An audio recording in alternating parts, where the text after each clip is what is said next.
Okay, this game is Tal versus Spassky, 1958. Spassky playing white against Tal in the USSR Championship of this 1958 tournament. D4 was played. So Tal responds here with a Nimzo Indian defence. And Spassky plays the Saemisch variation of the Nimzo Indian, which is A3. So encouraging the bishop's exchange for the knight, fracturing white's pawn structure. Now that plays C5. So this creates an immediate pawn blockade on the double pawns. So E3 is quite a solid move here. Now knight C6. So with black playing knight C6, he might have the idea now of a quick E5 instead of just casting. So this isn't routine play from black. It's quite specific relating to this particular opening. Now E4, this is quite interesting because the bishop retreat, with the bishop retreat, white might be playing F3 later, and this could be very useful to try and peel open, for example, the G file. But Tal's not worried by this. He's thinking about the C4 pawn here, and he plays B6 to target that C4 pawn. And he doesn't mind about losing this E pawn in exchange for C4. But Spassky responds now with F3. So he undermines that pawn and lets the C pawn go. So this is already quite an interesting position. Tal plays now bishop takes C4. And now Spassky, instead of taking that E4 pawn, plays knight F5. So that's a very interesting move. Knight F5 threatens knight D6 check, picking up the bishop. So black has to be careful here. Also this G7 pawn is in pre. So black actually castles here. And now knight D6 is played, attacking the bishop. In this position, Tal thought it best to try and exchange off white's light square bishop. So he plays bishop D3. So we have bishop takes D3, ED, queen D3. So here it's a very interesting position, and maybe it's roughly equal at this particular moment. Black plays now CD, and white plays CD. And now knight E8, so trying to simplify the position. White plays knight F5, and now Tal establishes a pawn in the centre, which is also good perhaps for a knight to C4 later, knight A5 to C4. So the pawn is quite useful there on D5. So A4 now, knight D6. So again, it doesn't seem to mind about further simplification, and also about this potential skewer, because he's got a move in mind to this bishop A3, which is knight B4. So now we've seen queen B3 being played. Now A5. So already we've got quite a lot of simplification in this game. Castles, rook C8. So here, both sides are going for this C file. Now queen E6. So black's also punting here for rook C4, but also pressurising this E pawn. So taking on B4 is the pawn would be immune because of this E3 weakness. So Spassky first, after taking, he plays king F2 to protect this E3. So now really is threatening queen takes B4. So black has to forget about this rook C4 plan for the moment, and he plays queen D6 to just protect that B pawn. Again, another simplification. So we have a long queen and rook versus queen and rook ending being witnessed here. But white at the moment seems a bit better because of this C file. But he lets the A pawn go, but black doesn't take it there because of B6. And it would be nice for white to have the rook behind the pawn in the rook and pawn ending. So rook A6 is an interesting move. But white now plays A5. So forcing soon another simplification.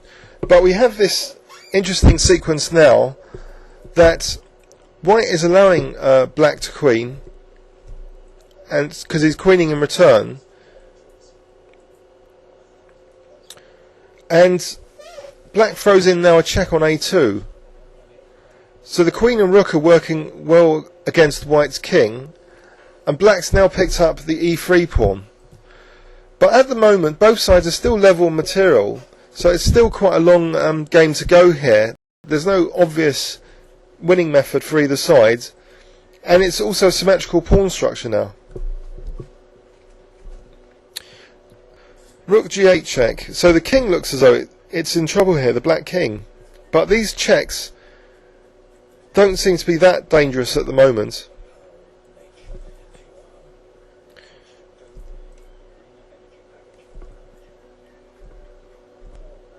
Again, some further checks. And even more checks. Now Rook A8.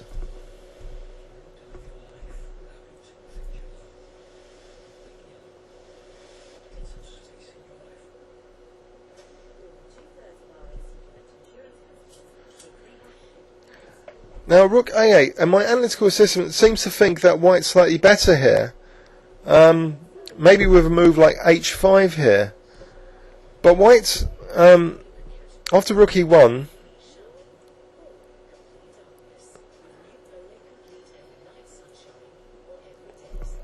white played King G3, now H5.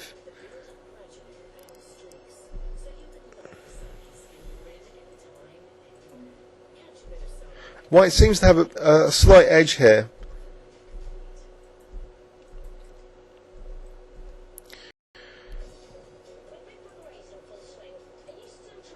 Now this move, it temporarily leaves the rook and pre because of Queen G5 mate, so black has to be very careful. Now this move, it would seem to be losing the advantage. Let's go back here. In this position, perhaps white would do better just keeping the pressure on with a move like Rook F8. After Rook D8, Queen C6 was played.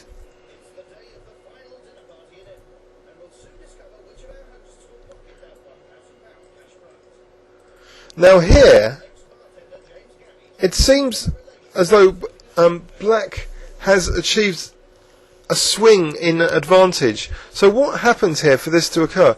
After Queen A6, white played King G3, and on the computer valuation, this has swung for black now, with black having a slight advantage after Rook E1. So really, maybe there was a subtle blunder going on here. Maybe Queen D8 here, which is my analytical assistant's recommendation. If we have a look at Queen D8, would this Queen E2 have been that dangerous? Queen E2, King G3, Queen E1, and now King H3. It's slightly different from the other position, with no clear winning line here, probably dead level. But in the game, there was a slight swing in who had the advantage here. I think white's king subtly comes under pressure now. After this check, the king here, and now Rook E1. White might be in trouble here. So he plays G3. And now black would have had a big advantage, according to my analytical assistant, with Queen A6 here. For example, let's have a look at this. Queen A6. And it looks as though it's winning for black, e.g. G4, King F4, Queen H6, King takes F3, Rook C3, King E4.